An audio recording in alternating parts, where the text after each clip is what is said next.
नमस्कार दोस्तों, स्वागत है आपका learning with Raj YouTube channel पर। जैसा कि सभी दोस्त जानते हैं कि बीएसटीसी की अभी काउंसलिंग की प्रक्रिया चल रही है और 11 तारीख अंतिम दिनांक थी, पर अभी एक सूचना आई है, उसके अनुसार बीएसटीसी की काउंसलिंग डेट बढ़ा दी है।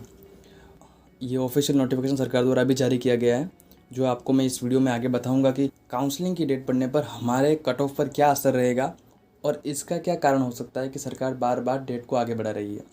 और कुछ काउंसलिंग करवा चुके भाइयों के ये सवाल है कि अगर अपने कॉलेज बदलवाने हैं, क्या आप वो अपने कॉलेज बदलवा सकते हैं या फिर उनमें कुछ एडिटिंग करवा सकते हैं या तब्दीली करवा सकते हैं। तो इन सब सवालों के जवाब भी मैं आपको दूंगा आगे, और साथ साथ उस ऑफिशियल नोटिफिकेशन के बारे में भी आपको मैं बताऊंगा। तो चलिए शुरू करते हैं।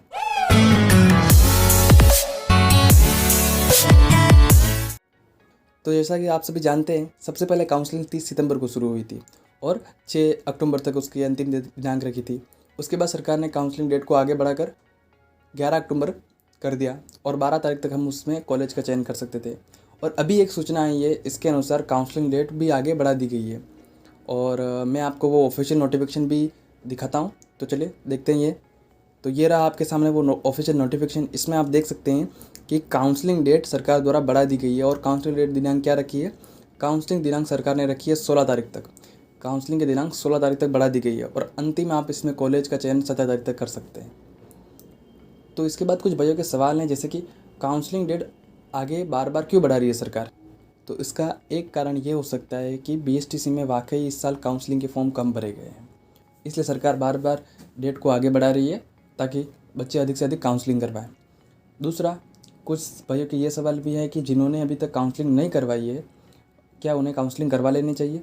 तो मैं भाइयों आपको कहता हूँ, जिन्होंने भी अभी तक काउंसलिंग नहीं करवाई है उनको अपनी काउंसलिंग करवा लेनी चाहिए।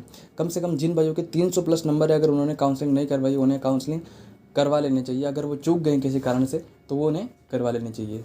इसके अलावा कुछ ऐसे भाई जिन्होंने काउंसलिंग करवा ली है, उनके ये सवाल है कि क्या आप अपने जो कॉलेज भरे हैं उनमें कुछ तब्दीली कर सकते हैं तो, या फिर उनमें कुछ एडिटिंग कर सकते हैं। तो मैं आपको बता दूं कि आप जब काउंसलिंग करवाते हैं और अंतिम चरण में जब होती है प्रोसेस, आप कॉलेज के या फिर जिलों के सभी नाम भर लेते हैं, उसके बाद एक नीचे ऑप्शन आता है सेव का, और उसके बाद एक उसके पास ही एक ऑप्शन आता है सेव एंड लॉक का।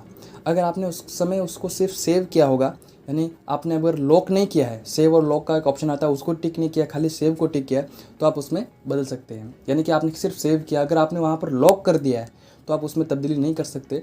लेकिन जिन्होंने सिर्फ सेव करवाया ऑप्शन, अधिकतर सेव ही करना चाहिए आपको, लेकिन जिन्होंने लॉक करवा दिया है तो कोई बात नहीं, अब वो उनमें तब्दीली नहीं हो सकती, लेकिन जिन्होंने सिर्फ सेव किया है वो बदलवा सकते हैं। तो दोस्तों, ये काउंसलिंग डेट बढ़ने से संबंधित कुछ महत्वपूर्ण जानकारी थी जो मैंने आप तक पहुंचाई, और इसी तरह की आधिकारिक जानकारी पाते रहने के लिए हमारे चैनल को सब्सक्राइब कर ले, और ये वीडियो अगर आपको अच्छा लगा हो तो वीडियो को लाइक कर दें। तब तक के लिए जय हिंद, जय राजस्थान।